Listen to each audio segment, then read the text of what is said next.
What's up, everyone? John Rettinger from Techno Buffalo here with a full review for you of AT&T's HTC One X. Let's go ahead, dig in, and see if the carrier-branded Snapdragon S4 powered One X deserves a spot in your pocket.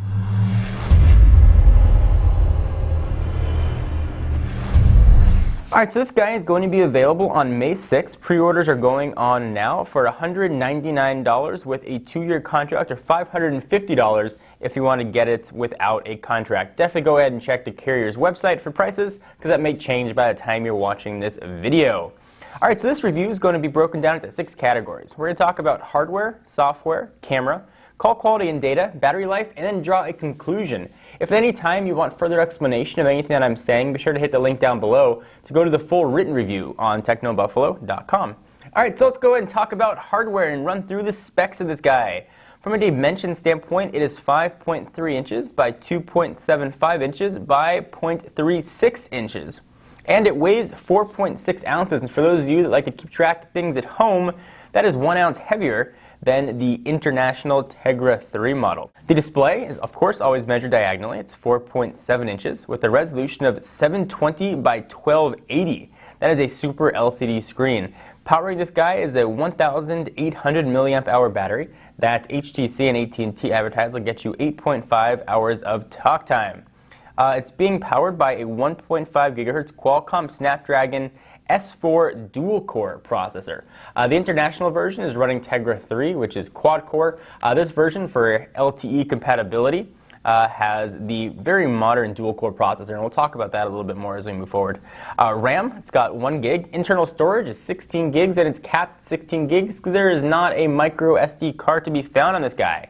From a camera standpoint, we are looking at an 8 megapixel camera on the back with an LED flash and can shoot 1080p HD video. That's not the only camera this guy's got. It also has a front-facing 1.3 megapixel sensor. Network, so it does run LTE. It's LTE compatible, so if you're in an LTE area, you'll be getting some blazing 4G speeds.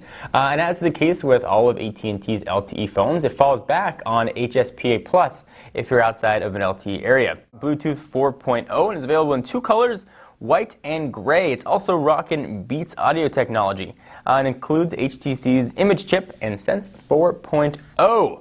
Alright, so let's talk about screen and hot diggity dog. This is one of the most beautiful screens I have ever seen on a mobile device. The 4.7 inch 720 by 1280 Super LCD screen is the new hotness. Text looks absolutely awesome on this. If you're viewing a website and you want to pinch to zoom in and see how crisp and clear text is going to look, the answer is it's going to look very crisp and extremely clear. No pixelation at all. But that's true with most phones. Photos look absolutely great on here, and video is going to totally pop. So if you want a phone that's going to have a gorgeous screen, this is definitely the one. But because it's such high resolution, there are some downsides as well. Look at the icon rows here. So you're limited to 4 across. And there's a huge space in between them. If you go ahead and look, I mean, you can almost get a whole other row of icons in between them. Visually, for me, I found it to be a bit annoying. So you might want to turn to some third-party launchers. They're going to give you some control over what you can do and how many icons the home screen will show. Alright, so next let's jump into software. This guy is running the latest version of Android, Ice Cream Sandwich. It's shipped with version 4.0.3. It also has HTC's Sense 4.0 added. And that adds a decent amount of options here. So, for example, the highlight, at least for me, is the lock screen. You can go ahead and customize what icons you've got on the lock screen, and when you want to open one up, you just drag it into the ring, and that's going to quick launch wherever you are located. Widgets here, of course, you've got HTC's custom widget array, and there are quite a few. So if you go ahead and go long press, you're able to go to widgets, and you can see everything that HTC added in here, including a ton of clocks. And they're really iconic now, weather clock options, and there are now 2 options there to go ahead and pick what you would like. One of the knocks that I do have, though, on Sense 4.0 is how they handle multitasking. I really liked how original, raw, unskinned Ice Cream Sandwich handled multitasking. You got a whole row of applications. You can go ahead and pick the one you want. On Sense 4.0, you really can only see one at a time. So right there, I've got recent apps.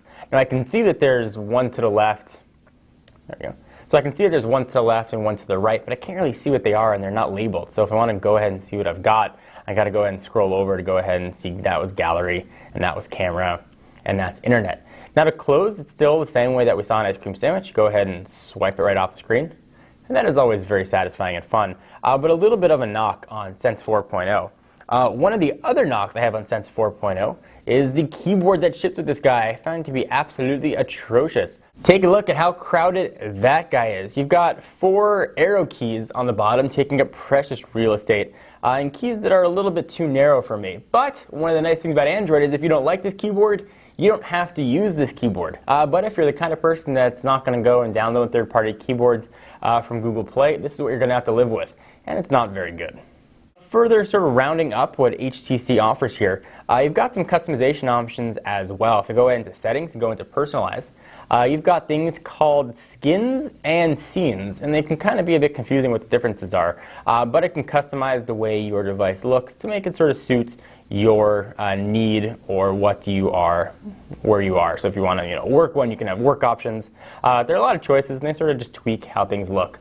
Sense goes much deeper than that, but on the outside, those are the most common visual cues and the ones that I used the most.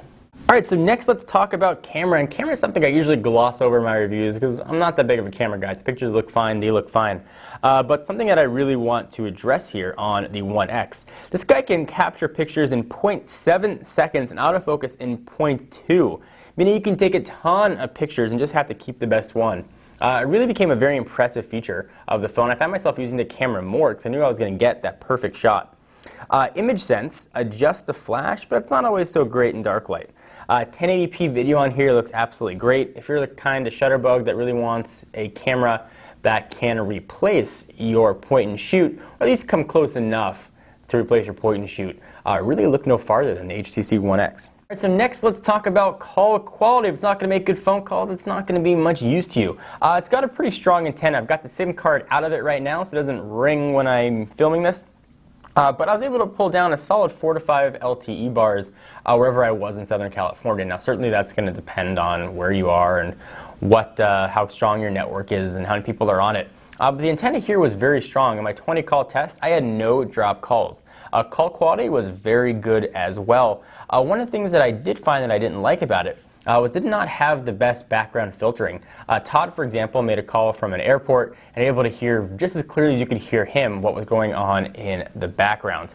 The speakerphone as well was a little bit on the quiet side, so if you rely heavily on speakerphone for in-car or in-office, you may want to give this a shot before you buy it. Battery. So it's being powered by a 1,800 milliamp hour battery that really isn't half bad.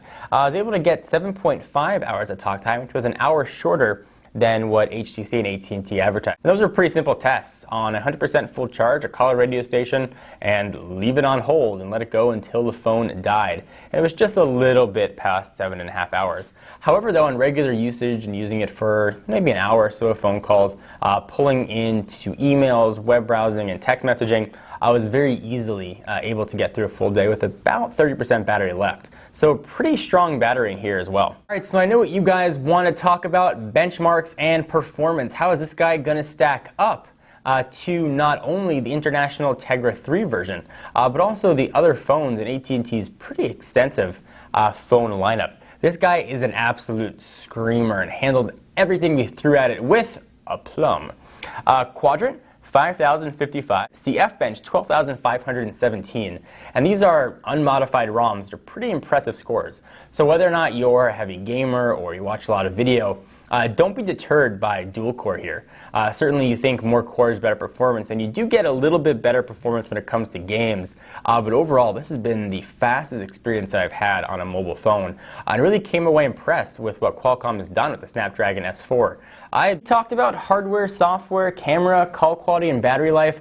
What's the conclusion on this guy? Well, I'm guessing you can tell I'm a big fan. In fact, this phone is going to get a 9.0 on our really strict 10.0 scale, and is going to get our first Editor's Choice Award. It is the fastest Android experience that I've used. There isn't any sort of Android lag at all. Qualcomm's S4 chip handled everything like a rock star. I haven't been the biggest fan of Qualcomm's chipset in the past, but the S4 looks to change that. Everything about this phone screams awesome sauce, from that ridiculously gorgeous screen to the industrial build quality to Beats audio being built in and now being extended to third-party apps. HTC One X is definitely the best phone in AT&T's lineup. If you're looking to get a phone right now, you should not hesitate to pick up a One X, the phone that's not only going to serve you well now, but is going to serve you well over the next 2 years of your contract. Don't worry that it doesn't have Tegra 3 and quad-core. We did notice a little bit of an improvement when it came to quad-core for gaming, but this handled games quite well, and everything else, it was an absolute rock star. So 2 thumbs up to AT&T's One X. HTC, Google, and AT&T did an awesome job to bring LTE and just a really impressive package to the market.